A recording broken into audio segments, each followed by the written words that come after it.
York, where the American stage begins, NBC presents Best Plays, transcribed with John Chapman.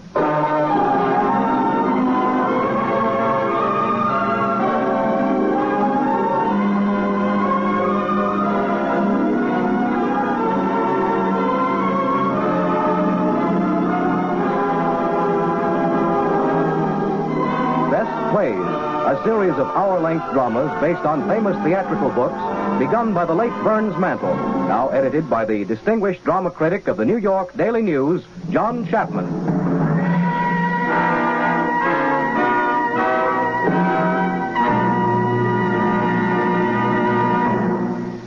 Mr. Chapman. Good evening. Almost 600 years ago, a man named Geoffrey Chaucer coined a phrase. He couldn't spell very well, apparently, so what he wrote must have sounded to him something like this. Mordre wall out, certain, it wall not file. We've been practicing up on spelling and pronunciation during the last few centuries and have figured out that what Chaucer meant was, murder will out, certainly. It can't miss. And so it can't. It rarely misses in the theater. The season of 1940-41 was an excellent one for murder and for comedy and the best plays of the Broadway theater. Owen Davis had adapted a novel by Francis and Richard Lockridge, Mr. and Mrs. North, about an attractive young couple blundering their way into the detective business, and this play was a hit. Joseph Kesselring wrote another one about murder by the dozen, which he originally titled Bodies in Our Cellar. This turned out to be Arsenic and Old Lace, which had 1,444 performances. Only 6 other plays in the history of the Broadway stage have run longer. In the company on the first night of January 10, 1941, were Boris Karloff, Jean Adair, and other fine comedians. Now, in this Best Plays performance, we have Mr. Karloff and Donald Cook as 2 strangely different brothers. Mr. Cook currently is starring in the Broadway hit The Moon is Blue. Our company also includes Jean Adair and Edgar Staley from the original production, and Evelyn Varden as the nice little lady who likes to give all her guests elderberry wine. The performance is beginning.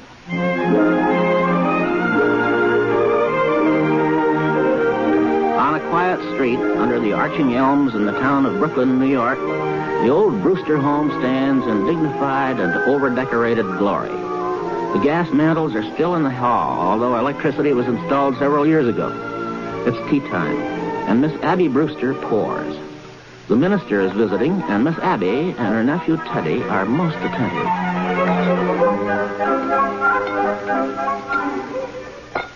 Won't you have another biscuit, Dr. Harper? Oh, no, Miss Abby. I always eat too many of your biscuits just to taste the lovely jam. But you haven't tried the quince. We always put a little apple in with it to take the tartness out. We'll send you over a jar. Teddy, more tea. What? Boy. Miss Abby, I've been meaning to speak to you about your nephew, Mortimer, I mean. Oh, yes, I understand he's taking Elaine to the theater again tonight. Teddy, your brother Mortimer will be here a little later. Delighted. We're so happy it's Elaine that Mortimer takes to the theater with him. Miss Abby, I'll be frank with you. I do not entirely approve your nephew's unfortunate connection with the theater. A drama critic is constantly exposed to the theater, and I fear some of them do develop an interest in it. Well, not Mortimer. You need have no fear of that. Why, Mortimer hates the theater. Really? Oh, yes, he writes awful things about the theater, but you can't blame him, poor boy. He was so happy writing about real estate, which he really knew something about. And then they just made him take this terrible night position. My. But, as he says, the theater can't last much longer anyway, and in the meantime, it's a living. Oh, now, who do you suppose that is? I'm coming. Oh, hello, Miss Brewster. How are you, Officer Brophy? Come in. Thank you.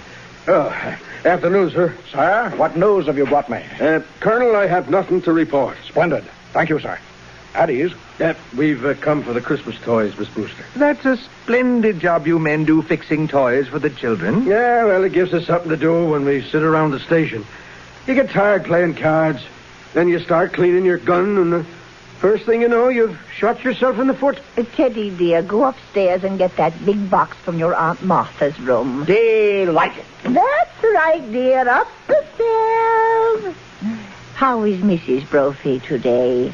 Pneumonia. Oh, I'm sorry to hear that. Oh, she's much better now.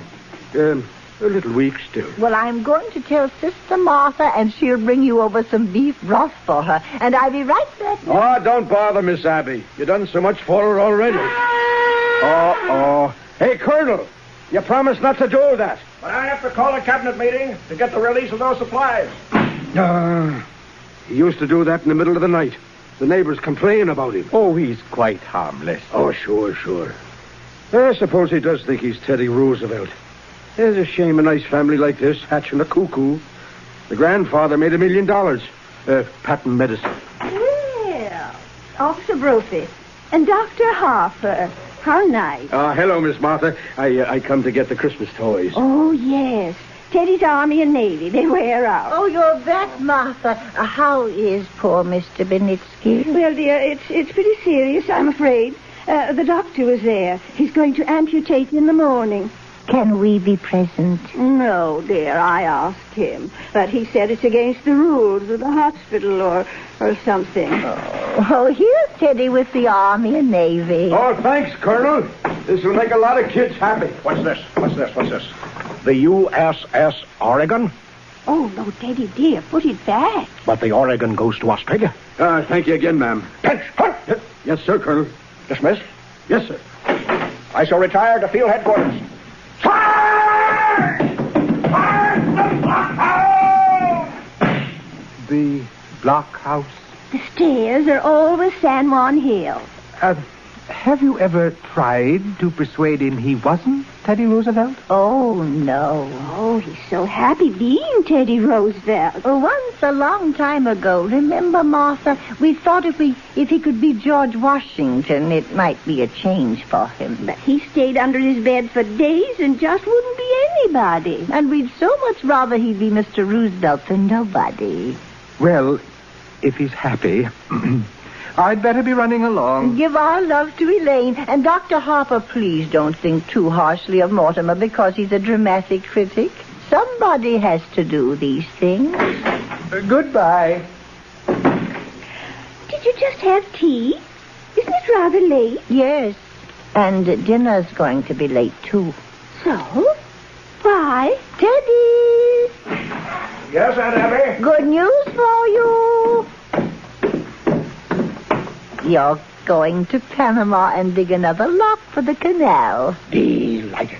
That's bully. Just bully. I shall prepare at once for the journey. Oh.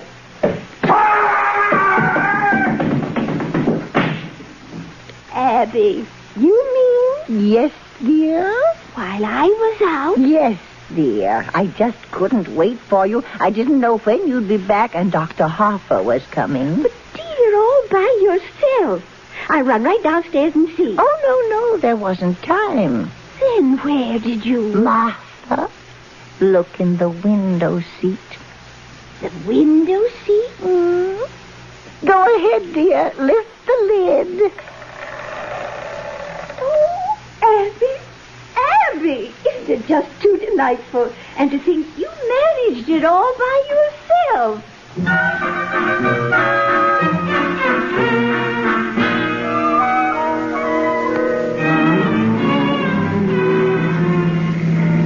We're almost home, Elaine. Now make up your mind. Where do you want to go for dinner? I don't care, Mortimer, really. Well, suppose we wait till after the show. Well, that'll make it pretty late, won't it? Not with a little stinker we're seeing tonight. No. I was hoping it'd be a musical. They seem to have a humanizing effect on you, darling. After a serious play, we joined the proletariat in the subway, and I listened to that lecture on the drama. It wasn't until we saw a musical that you took me home in a taxi and noticed my legs.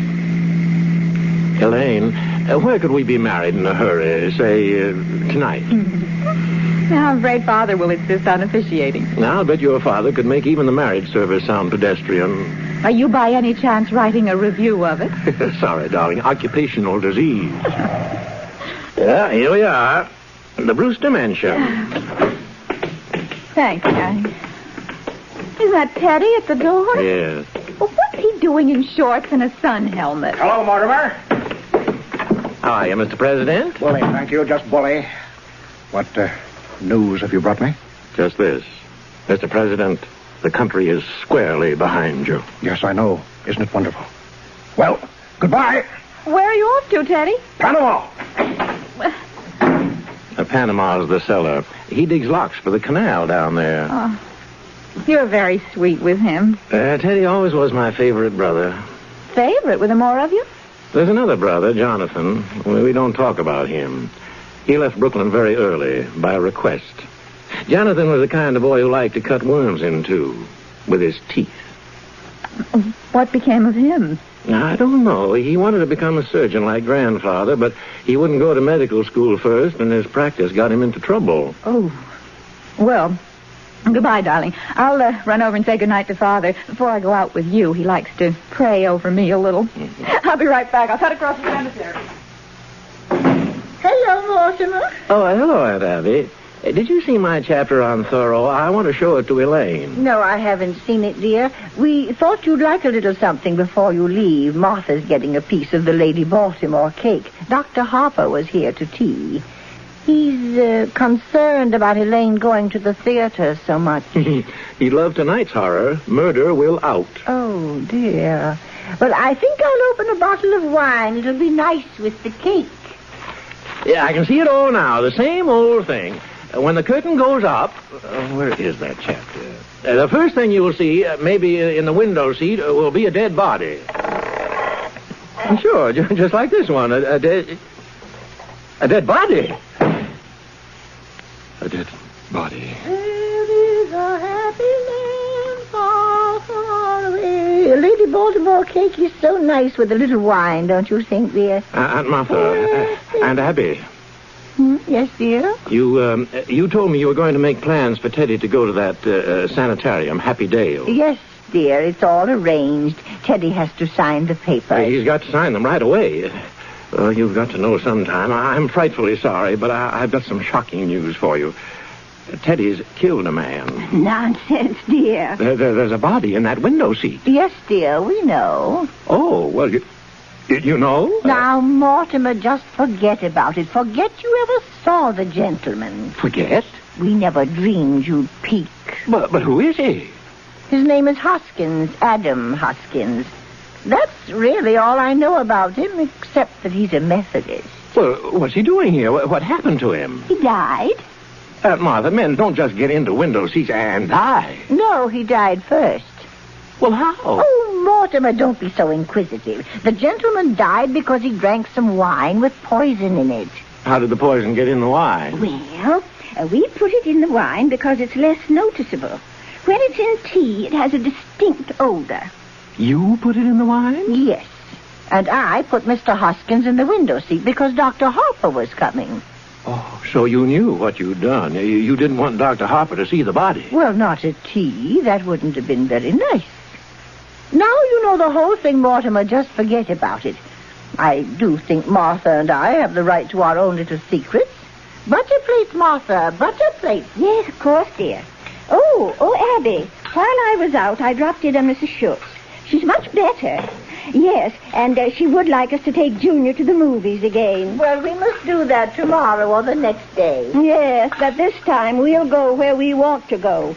Junior's not going to drag me into another one of those scary pictures. Aunt Martha, Aunt Abby, what are we going to do? What are we going to do about what, dear? There's a body in that window seat. Yes, Mr. Hoskins. Well, good heavens, I can't turn you over to the police. What am I going to do? Well, for one thing, dear, stop being so excited. And for pity's sake, stop worrying. We told you to forget the whole thing. Forget? My dear Aunt Abby, can't I make you realize that something has to be done? Now, Mortimer, you behave yourself. You're too old to be flying off the handle like this. But you can't leave him there. We don't intend to, dear. No, Teddy's down in the cellar digging the rock. You mean you're going to bury Mr. Hotchkiss in the cellar? Hoskins, dear. Oh, yes, dear. Of course, that's what we did with the others. Oh, no. You can't bury Mr. Others. The other gentleman. When you say other, do you mean others? More than one others? Oh, yes, dear. Let me see. This is 11, isn't it, Abby? No, dear, this makes 12. Oh, I think you're wrong, Abby. This is only 11. No, dear, because I remember when Mr. Hoskins first came in, it occurred to me that he would make just an even dozen. Well, you really shouldn't count the first one, dear. Oh, well, I was counting the first one, so that makes it 12. Hello. Hello? Al? Oh, my, it's good to hear your voice. 12. 11. Al? Oh, checking up. Well, I know I didn't pick up the tickets. Yeah, I'm glad you called. Now, get a hold of George right away. He's got to review the play for me. Yeah, I'll explain later. Now, let's see. Where were we? 12. Yes. Addie thinks we ought to count the first one, and that makes it 12. Well, all right. Now, all right. Who was the first one? Mr. Midgley.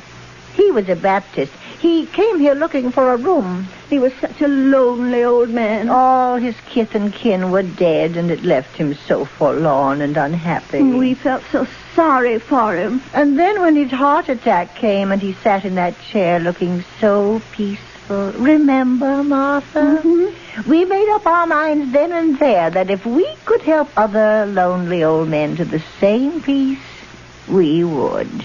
He dropped dead right in that chair? Oh, how awful for you. Oh, no, dear. Why, it was rather like old times. Your grandfather always used to have a cadaver or two around the place. Well, I know, but... You see, Teddy had been digging in Panama, and he thought Mr. Midgley was a yellow fever victim. That meant he had to be buried immediately. So we all took him down to Panama and put him in the lock.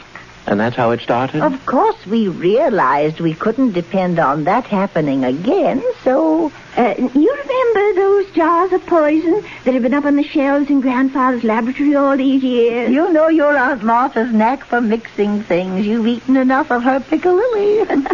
Well, dear, for a gallon of elderberry wine, I take 1 teaspoonful of arsenic, then add half a teaspoonful of strychnine, and then just a pinch of cyanide. Should have quite a kick. Yes, as a matter of fact, one of our gentlemen found time to say, "How delicious." Yes, he did. Oh, well, we'd have to get things started in the kitchen for supper. I wish you could stay, Mortimer. I'm trying out a new recipe. I couldn't eat a thing.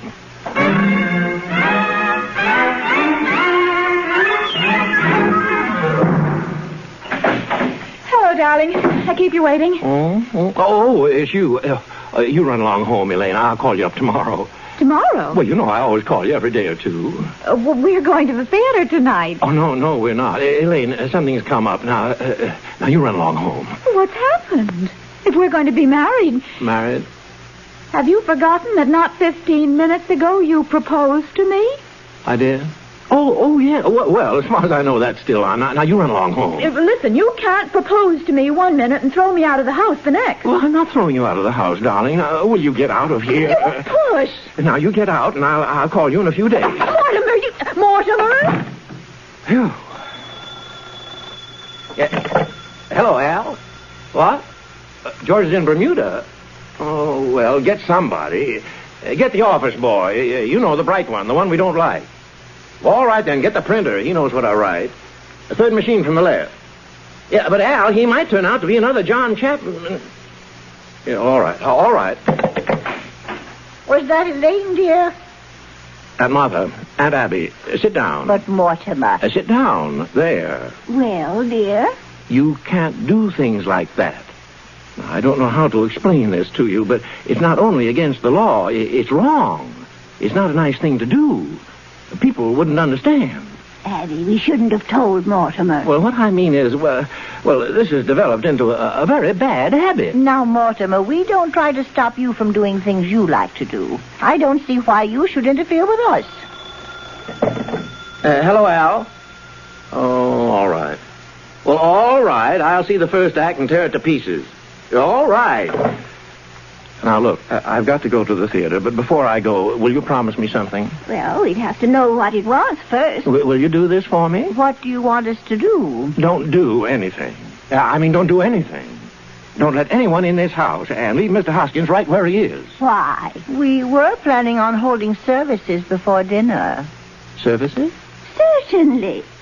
You don't think we'd bury Mr. Hoskins without a full Methodist service, do you? Why, he was a Methodist. Well, can't that wait till I get back? Oh, then you could join us. Oh, you'll enjoy the service, especially the hymns. Remember, Martha, how beautifully Mortimer used to sing in the choir before his voice changed? And remember, you're not going to let anyone in this house while I'm gone. Have you got some paper? Here's some stationery. Will this do? Oh, that'll be fine. I can save time if I write my review on the way to the theater.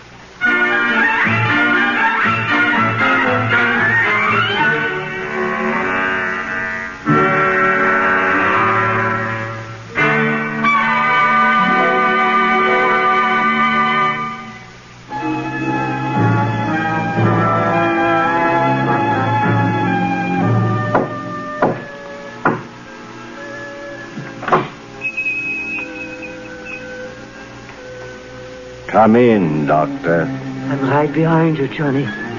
Well, this is the home of my youth. Oh. As a boy, I couldn't wait to escape from this place. Now I'm glad to escape back into it. Yeah, Johnny. It's a fine hideout. The family must still live here. There's something so unmistakably Brewster about the Brewsters. I hope there's a fatted calf awaiting the return of the prodigal. Yeah, I'm hungry. Oh, look, Johnny, a drink. Elderberry wine. A good omen. Here's to you, Johnny. Who's that? Who are you? What are you doing here? Why, Aunt Abby, Aunt Martha. It's Jonathan. You get out of here. But I'm Jonathan, your nephew, Jonathan. Oh, no, you're not. You're nothing like Jonathan, so don't pretend you are. You just get out of here. But, Aunt Abby, I am Jonathan. And this is Dr. Einstein. And he's not Dr. Einstein either. Not Dr. Albert Einstein, Dr. Herman Einstein. His voice is like Jonathan's. Have you been in an accident? No. My face. Dr. Einstein is responsible for that. He changes people's faces. Abby, I've seen that face before. Oh, do you remember when we took the little Schultz boy to the movies and I was so frightened? It was that face. Aunt Martha. Easy, Johnny, easy. Now, don't worry, ladies. The last 5 years, I give Johnny 3 new faces. This last one, well, I saw that picture, too, just before I operate, and I was intoxicated. You see, Doctor? You see what you've done to me? Even my own family. Johnny, you're home. These are your lovely aunts. They know you. Well, Jonathan, it's been a long time. Where have you been all these years? Oh, England, South Africa, Australia, and the last 5 years, Chicago. Dr. Einstein and I were in business there together. Oh, we were in Chicago for the World's Fair. Yes, we found Chicago awfully warm. Yeah, it got hot for us, too. Oh, well, it's wonderful to be in Brooklyn again. And you, Abby, Martha, you don't look a day older. Just as I remembered you. Sweet, charming, hospitable. And dear Teddy, I remember him so high. And did he get into politics? You know, Doctor, my little brother was determined to become president. Yeah. Well, Jonathan, it's very nice to have seen you again. Bless you, Aunt Martha. It's good to be home again. Well, Martha, we mustn't let what's on the stove boil over. Oh, yes, of course. If you'll excuse us, Jonathan, unless you're in a hurry to go somewhere. Martha! Oh, yes, I'm coming, Abby. Well, Johnny, where do we go from here? The police have pictures of that face. I got to operate on you right away. And we got to find some place for Mr. Spinalzo, too. Don't waste any worry on that rat. But, Johnny, we got a hot stiff on our hands. You can't leave a dead body in a rumble seat. We shouldn't have killed him, Johnny. He was a nice fellow. He gives us a lift, and what happens? He said I looked like Boris Karloff. That's your work, Doctor. You did that to me. No, Johnny, we find a place somewhere. I fix you up quick. Tonight. Now, Johnny, I got to eat first. I'm hungry. I'm weak. Jonathan, we're glad you remembered us and took the trouble to come in and say hello. But you were never happy in this house, and we were never happy while you were in it. So we've just come in to say goodbye. But, Aunt Abby, I promised Dr. Einstein that if ever we came to Brooklyn, I'd bring him here for one of Aunt Martha's home-cooked dinners. I'm sorry. I'm afraid there wouldn't be enough.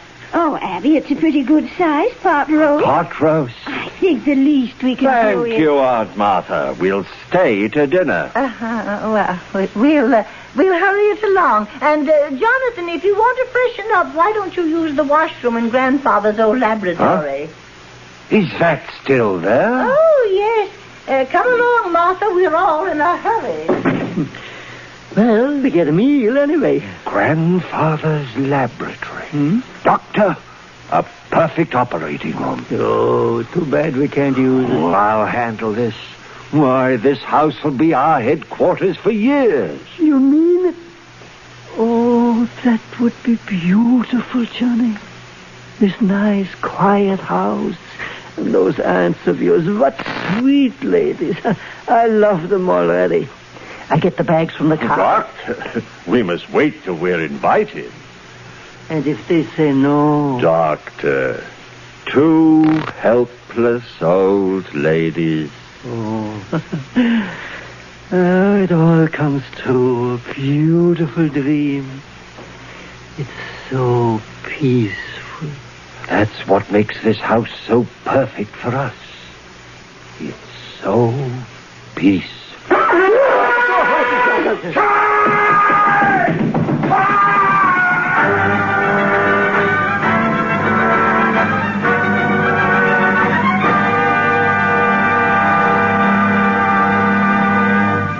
Richard Lockridge, co-author of Mr. and Mrs. North, took a sporting view of Arsenic and Old Lace on that January 1st night in 1941. His own play was to open 2 nights later. But here he was, the drama critic of the New York Sun, bound to report truthfully on what he thought about arsenic. Lockridge wrote, "It is a noisy, preposterous, incoherent joy. You wouldn't believe that homicidal mania could be such great fun." This was gallant of him, and accurate, too. Now our second act of Arsenic and Old Lace begins.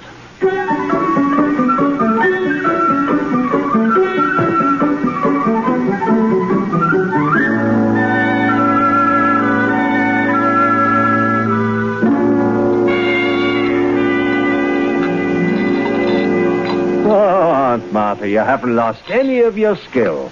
Why, thank you, Jonathan. And now I know you and Dr. Einstein both want to get where you're going. But, my dear aunts, I'm so full of that delicious dinner, I just can't move a muscle. Yeah, it's so nice here. Well, after all, it's very late. I found it. Did you lose something, Teddy? I found it. The story of my life, my biography. You see, here we are, both of us. President Roosevelt and General Goethals at Culebra Cut. That's me, General, and that is you. My, how I've changed. Well, you see, that picture hasn't been taken yet. We haven't even started work on the Culebra Cut. General, we will both go to Panama now to inspect the locks. No, Teddy, not to Panama. Yeah, Panama's a long way off. Nonsense. Just down in the cellar. The cellar? Yes, we let him dig the Panama Canal in the cellar. General, as President of the United States, I demand that we inspect the locks immediately. Teddy, I think it's time you went to bed. I beg your pardon? Who are you? I'm Woodrow Wilson. Go to bed. No, you're not Wilson. But your face is familiar. Let me see. Yes. Perhaps I meet you later on my hunting trip to Africa. Yes. You look like someone I might meet in the jungle. Teddy? It's your brother, Jonathan, dear. He's had his face changed. Oh, so that's it. A nature faker. And perhaps you had better go to bed, Teddy. Jonathan and his friend have to go to their hotel. General Goethals, inspect the canal. But, Johnny... Inspect the canal.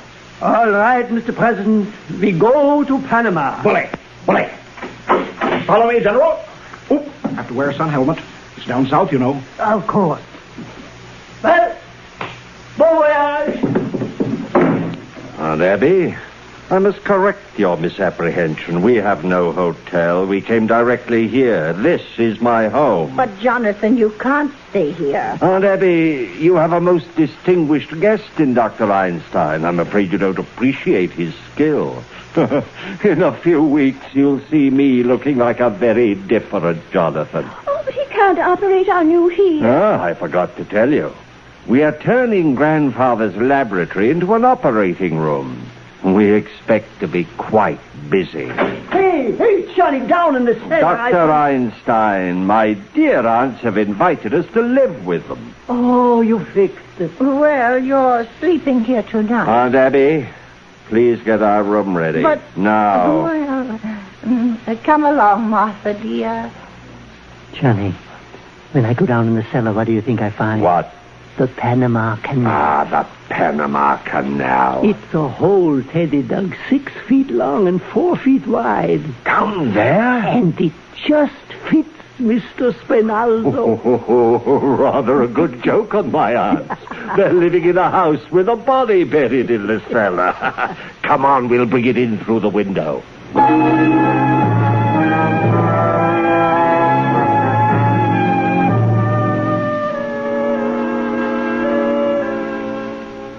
Poor dear Mr. Hoskins. He's been so patient in the window seat. I think Teddy had better get Mr. Hoskins downstairs right away. Abby, I will not invite Jonathan to the funeral services. Oh, no. We'll wait until they've gone to bed and then come down and hold the services. The general was very pleased. He says the canal is just the right size. He says that... Teddy, there's been another yellow fever victim. Oh, dear me. This will be a shock to the general. But I'll have to tell him. Army regulations, you know. No, Teddy, we must keep it a secret. Yes. A state secret? Yes, a state secret. Promise? You have the word of the President of the United States. Cross my heart and hope to die. Now, Teddy, you must take the poor man down to the canal. And we'll come down later and hold services. You may announce that the President will say a few words. Where is the poor devil? He's in the window seat. Oh, seems to be spreading.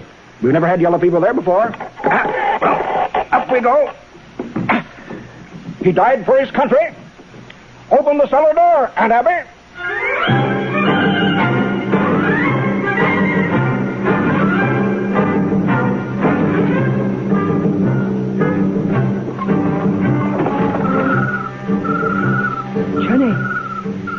Johnny, are you out there? Wait. I'll lift up Mr. Spinalzo. Wait, I can't see good, Johnny. It's so dark. What happened? Someone left the window seat open. I fell in. Well, get out. Take Mr. Spinalzo. Oops. I lost the leg. Here. Johnny, somebody's coming. Get him in the window seat. Quick. All right.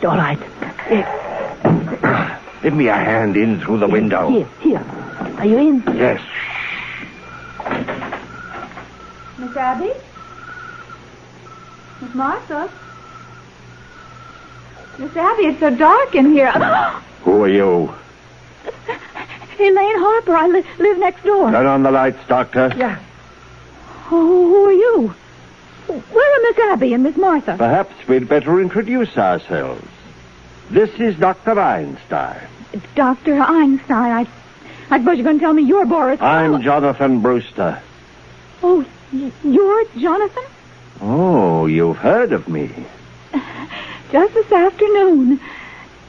Well, I'll be running along home now. I think she's dangerous. She's seen us. They let her go, Johnny. She saw us. Remember that. Stay away from me. Take your hands off me. Oh, Teddy. It's going to be a private funeral. Teddy, tell these men who I am, please. What? That's my daughter Alice. Oh, no. Doctor, your handkerchief. Oh, help. Get it out of the cellar, quick. This way, come, please. What's going on down there? What are you doing? We caught a burglar, a sneak thief. Go back to your room. Look out, Johnny. She got Oh, away. let go of me. Elaine? Mortimer, where have you been? At the Henry Miller Theater. Why, who's this? This is your brother Jonathan, and this is Dr. Einstein. Well, I know this isn't a nightmare, but what is it? I've come back home, Mortimer. Jonathan? Jonathan? What?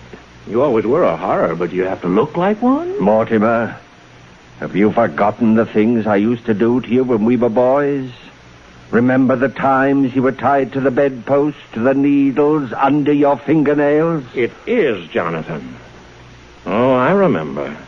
I remember you as the most vicious, venomous form of animal life I ever knew. Now, don't you boys start quarreling again the minute you've seen each other. Jonathan, you're not wanted here. Now get out. Well, I'm sleeping here tonight in your room. Johnny, maybe we better sleep down here, on the window seat. Window seat? Window seat? Yeah, the window seat. Oh, the window seat. Well, maybe I'd better sleep down here. Oh, we wouldn't trouble you. We insist on sleeping down here. Doctor, we'll go up and get our bags. You can have the room in a moment, Mortimer. Mortimer, What's the matter with you, dear? I have almost been killed. You've almost been... Abby. Martha. Oh, no, it was Jonathan. He mistook her for a sneak thief. Would you like some coffee, dear? Oh, great idea. Coffee, sandwiches. I haven't had any dinner. Well, we'll get it ready. Come, Abby. No wine. No, dear. I'm sorry I'm so late, Elaine, but it's after 12, and I... 12? Elaine, you've got to go home. What? Mortimer, I want to know where I stand. Do you love me? I love you very much, Elaine. I love you so much I can't marry you. Have you suddenly gone crazy? Oh, I don't think so, but it's just a matter of time. You see, insanity runs in my family. It practically gallops. Now, just because Teddy is a No, it goes way back. The first Brewster, the one who came over on the Mayflower. You know, in those days, the Indians used to scalp the settlers. He used to scalp the Indians. But, darling, this doesn't prove you're crazy. Well, look at your aunts. They're Brewsters, aren't they? And the sanest, sweetest people I've ever known. Well, even they have their peculiarities. Mortimer, you're not even looking at me. Come away from that window seat. Yeah, right away, Elaine. Oh, another one. Elaine, you've got to go. Something very important has just come up. Up from where? We're here alone together. Elaine, if you love me, will you get the devil out of here? Mortimer, will you kiss me goodnight? Well, of course, darling. Quickly. Oh. Well, good night, dear. And I'll call you in a day or two. Oh, you critic. And Martha, Aunt Abby, come in here. Yes, dear. What is it? Oh, where's Elaine? You promised me... Who is that in the window seat? No one, dear. Look. And it is not Mr. Hoskins. Well, who can that be? Are you trying to tell me you've never seen that man before? I certainly am. Now, Aunt Abby, don't try to get out of this. That's another of your gentlemen. Mortimer, how can you say such a thing? That man is an imposter. And if he came here to be buried in our cellar, he's mistaken. But, Aunt Abby, you put Mr. Hoskins in the window seat. Now, this man couldn't have just gotten the idea from him. By the way, where's Mr. Hoskins? In Panama, waiting for the services, poor dear. We haven't had a minute with Jonathan in the house. Oh, dear, we always wanted to have a double funeral, but I will not read services over a total stranger. A stranger? Aunt Abby, how can I believe you? There are 12 men down in the cellar, and you admit you poisoned them. Yes, I did. But you don't think I'd stoop to telling a fib.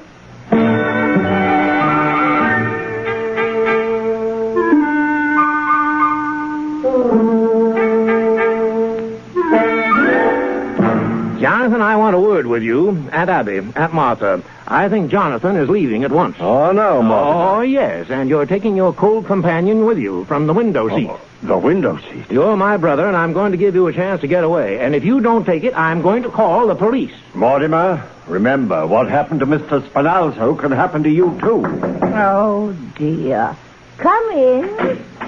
Why, Officer Brophy. Oh, hello, Miss Martha, Miss Abby. I saw your lights on, and I thought there might be sickness in the family. Oh, come in. Well, come in, officer. This is my brother, Jonathan. Oh, Hey, he looks familiar.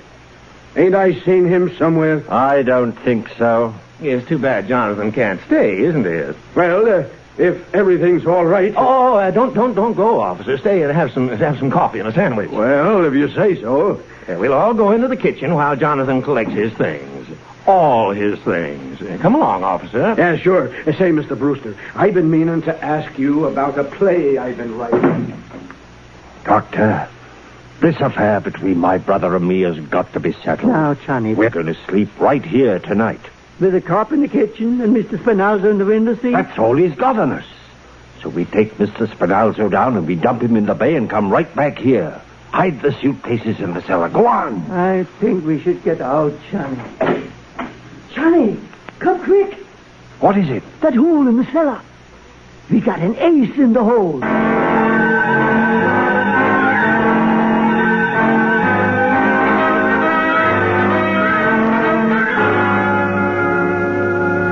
Still here, Jonathan? I thought I told you. We're staying. You think I was bluffing? You think I won't tell Officer Brophy what's in the window seat? Officer Brophy! If you tell Brophy what's in the window seat, I'll tell him what's in the cellar. The cellar? There's an elderly gentleman down there who seems to be very dead. What were you doing in the cellar? What's he doing in the cellar? No, thank you, ma'am. That's all the coffee I can drink. Oh, Mr. Brewster, I'd like to tell you the plot of that play. No, Brophy, no, you can't stay here. You got to go and call in the precinct. Yeah, but I want to tell you about this here play. Yeah, well, we'll talk about it later. All right. Later. Well, how about the back room at Kelly's? Fine. I'll meet you at Kelly's later. Great, Mr. Brewster. I'll be there. Unless I drop dead. Yeah.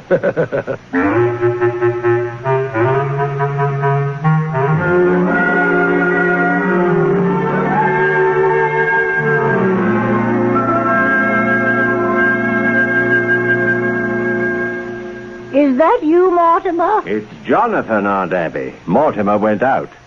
Where are you going? To Panama to bury Mr. Spinalzo. But he can't stay in our cellar. There's a friend of Mortimer's downstairs waiting for him.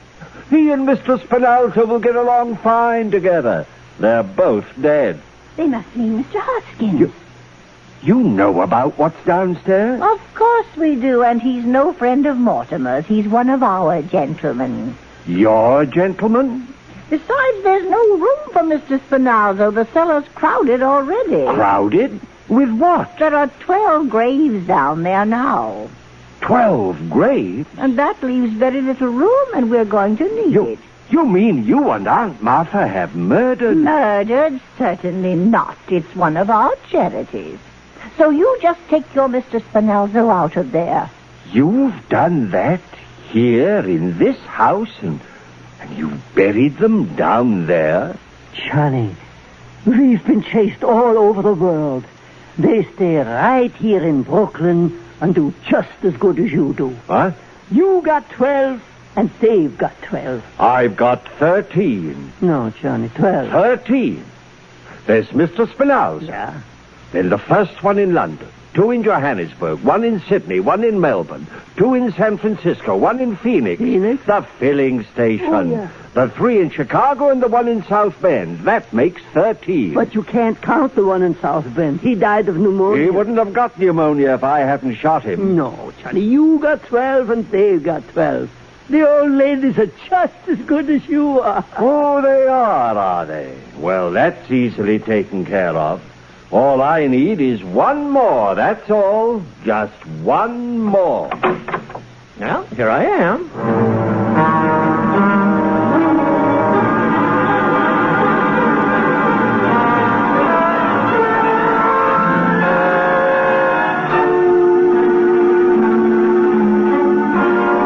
Mortimer, where have you been? Yeah, I've been over getting a doctor's signature on Teddy's papers. Mortimer, what is the matter with you? Running around getting papers signed at a time like this. You know what Jonathan is doing down there? He's putting Mr. Hoskins and Mr. Spinalzo in together. Well, let him. Is Teddy in his room? Teddy won't be any help. Well, you had to go and tell Jonathan about those 12 graves.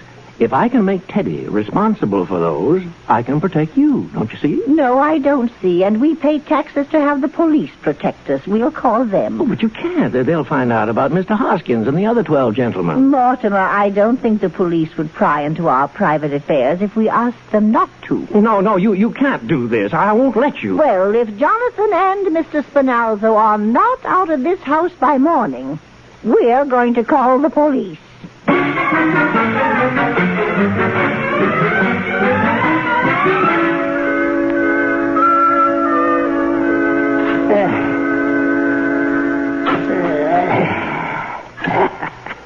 There. It's all done. done, Johnny. Mr. Hoskins and Mr. Spinalzo all put away neat and tidy. We're all done. You're forgetting, Doctor. My brother, Mortimer. No, Johnny, no. Tonight, and we do that tomorrow, or the next day. No, tonight. No, now. Johnny, please, I'm tired. And tomorrow I got to operate.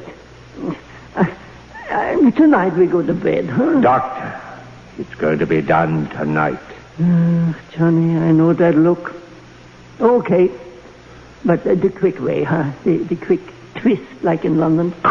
No, Doctor. This calls for something special.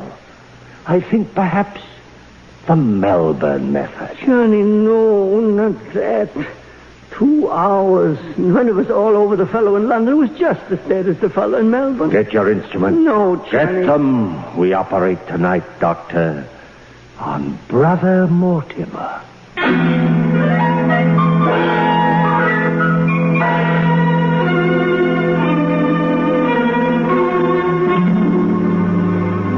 My bugle. Mortimer, hand me my bugle. No, Mr. President, just sign these papers. I cannot sign any proclamation without consulting my cabinet. But this must be a secret. A secret proclamation? How unusual. Japan mustn't know until it's signed. Oh, Japan, eh? I'll sign it right away. I'll take it into the closet. A secret proclamation has to be signed. In secret. But at once, Mr. President. I'll have to put on my signing clothes. The interview is at an end. Thank you, Mr. President. Sign it right away to... Close the door, Doctor. Now, won't you sit down, Mortimer? Don't chew on the handkerchief. It's imported lace. Doctor, the curtain cord. Yeah.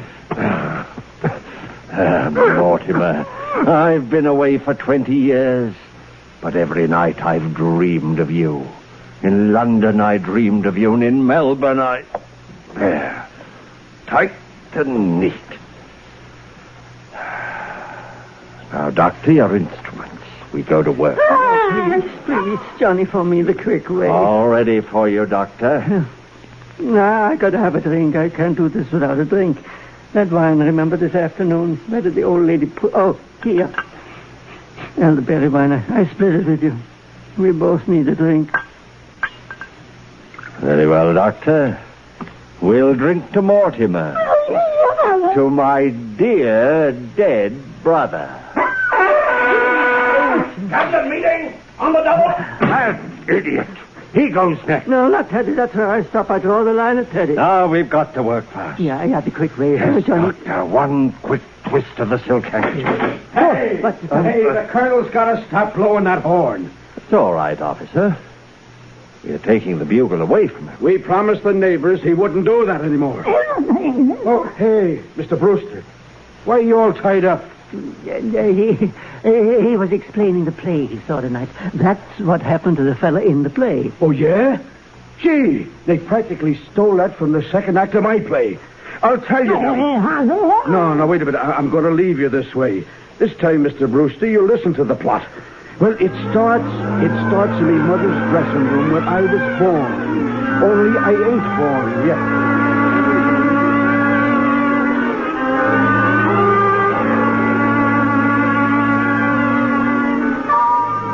Now then, we get back to me mother. There she is, lying unconscious in her lingerie. The fiend is standing over her with an axe. There. How do you like it so far, huh, Doctor? Well, it put Johnny to sleep. Oh, that's just the second act. Now the third act. Johnny, wake up. I can't wake him. What's going on? Johnny, it's cops. Brophy. Oh, hiya, Lieutenant. This is Mortimer Brewster.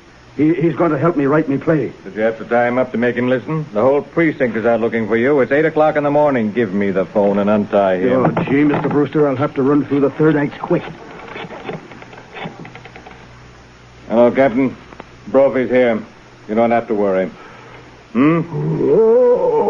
Yeah, we found him in the Brewster house, so you can call off the big manhunt.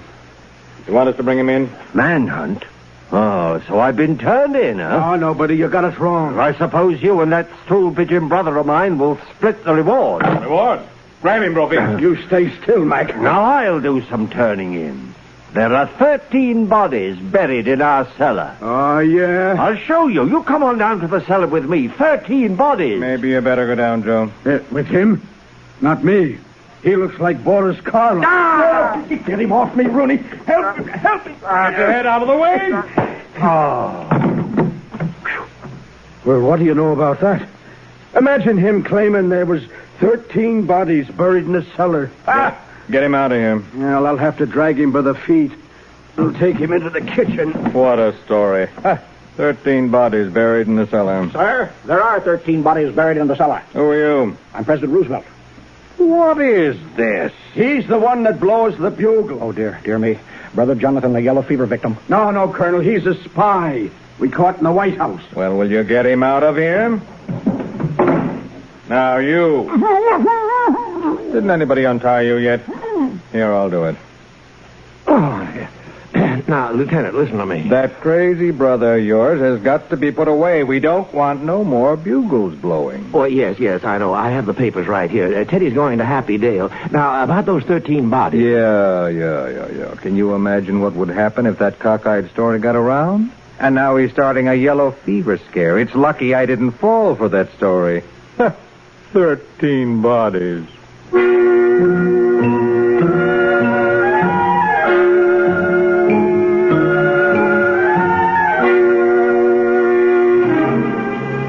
I beg your pardon. I'm Mr. Witherspoon of Happy Dale. I believe I'm to pick up a gentleman. Oh, Teddy. Just finished my cabinet meeting. Yes, Mortimer. Mr. President, I have very good news for you. Your term of office is over. Oh, then I start on my hunting trip to Africa, don't I? Well, who's this? Trying to get into the White House before I've moved out? Who, Teddy? Taft! Oh, this isn't Mr. Taft, Teddy. This is Mr. Witherspoon. He's your guide for Africa. Oh, bully. Glad to meet you, sir. Aunt Martha, Aunt Abby, I'm on my way to Africa. Isn't that wonderful? Oh, if the safari comes, tell them to wait. Aunt Abby, Aunt Martha, this is Mr. Witherspoon from Happy Dale. Teddy is going with him. No, he is not. Not while we're alive. The police want him to go. He blew his bugle again. That's right, ma'am. Well, if he goes, we're going with him. Yes, we won't be separated from Teddy. But we can't take sane people at Happy Dale. Look, will you settle this? There are still murders to be solved in Brooklyn. Yes. Oh, are there? Teddy's got to go. With the story he's telling, we'd have to dig up the cellar. He says there are 13 bodies buried down there. But there are 13 bodies buried in our cellar. I'll take your word for it, lady. I'm a busy man. How about it, Witherspoon? Well, they'd have to be committed. Well, Teddy committed himself. Can't they commit themselves? Can't they sign the papers? Certainly. Oh, well, then, if we can go with Teddy, we'll sign the papers. Where are they? Yes, where are they? Sign them up, Witherspoon. I want to get this cleaned up. Oh, my, we've overlooked one thing. We're going to need the signature of a doctor. A doctor? Oh, yes, a doctor. Dr. Einstein. Me? Come over here. We'd like you to sign some papers. Yes, please, I must go. No, just come right over here, Doctor. At one time last night, I thought Doctor was going to operate on me. Please. Yes, Doctor, just come right over here. Sign right here, Doctor. Yes, very well. Here. There. Are you leaving us, Doctor? I think I must go. Oh, aren't you going to wait for Jonathan? I don't think we're going to the same place. There now. Everything's quite in order. Well, I'm almost relieved. I'm really looking forward to going. The neighborhood here has really run down, so...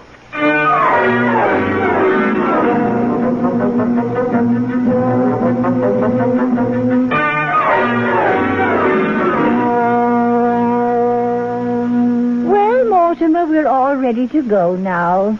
The house will be yours, and we want you to live in it. Oh, no, Aunt Abby. The house is too full of memories. Oh, dear, but you'll need a house when you're married. I'm afraid I can't ever marry Elaine or anybody. Oh, there's something else, Mortimer. You signed our papers as next of kin. Oh, of course, why not? But you see, dear, you're not really a Brewster. Not a Brewster? No, dear, your mother was a widow when she came to us as a cook, and you were born about 3 months afterward. But she was such a good cook that we didn't want to lose her, so Brother married her. I'm not really a Brewster? Now, don't feel badly about it, dear. Oh, no. Oh, it's a tragedy, isn't it? Nobody knows who your father is. He might be anybody. You're right. You're right. Well, isn't it wonderful? He might be anybody. I've got to tell Elaine. He might be anybody. All right, Jonathan, come on. I'm coming, Lieutenant. Goodbye, aunties. So this house is seeing the last of the Brewsters. Well, I can't better my record now, but neither can you. At least I have that satisfaction. The score stands even. 12-12. Jonathan always was a mean boy. Never could stand to see anybody get ahead of him. I wish we could show him he isn't so smart. Well, ladies, perhaps we'd better be going. Martha? Yes, Abby? Oh, yes. Mr. Witherspoon, does your family live with you at Happy Dale? I have no family. Oh, that must make it very lonely for you. I suppose it does. Martha? Mm-hmm. Mr. Witherspoon, I think at least we should offer you a glass of elderberry wine. Elderberry wine? You grow your own elderberries? No, but the cemetery is full of them. You don't see much elderberry wine nowadays.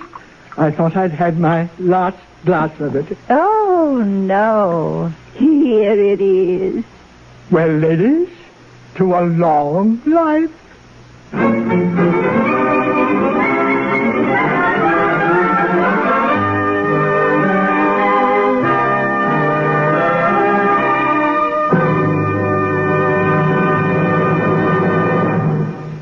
You have just heard the Best Plays production of Arsenic and Old Lace, starring Boris Karloff and Donald Cook. Now, here again is your host, drama critic John Chapman. Joseph Kesselring never wrote a sequel to Arsenic and Old Lace, so we don't know what happened to Mr. Witherspoon. Perhaps someday the author will get around to it. In the meantime, we will have another Best Play for you next Sunday. It will be a rather strange and quite lovely piece, Dark of the Moon, which Howard Richardson and William Burney made from the old hillbilly folk song about Barbara Allen. Our star will be Alfred Drake.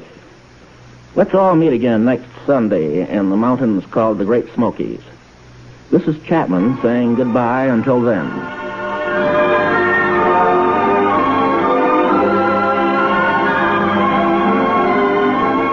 Arsenic and Old Lace was transcribed and adapted for radio by Ernest Kenoy. Boris Karloff was Jonathan, Donald Cook was Mortimer. Evelyn Varden and Gina Dare appeared as Abby and Martha, Edgar Staley as Dr. Einstein, Wendell Holmes as Teddy Brewster, Joan Tompkins as Elaine, Arthur Maitland as Mr. Witherspoon, Ted Osborne as Reverend Harper, and Ed Latimer as Brophy. Best Plays is an NBC production, supervised by William Welch and directed by Edward King. This is Fred Collins speaking. Tonight, America's Press Conference. It's Meet the Press on NBC. At 6:30.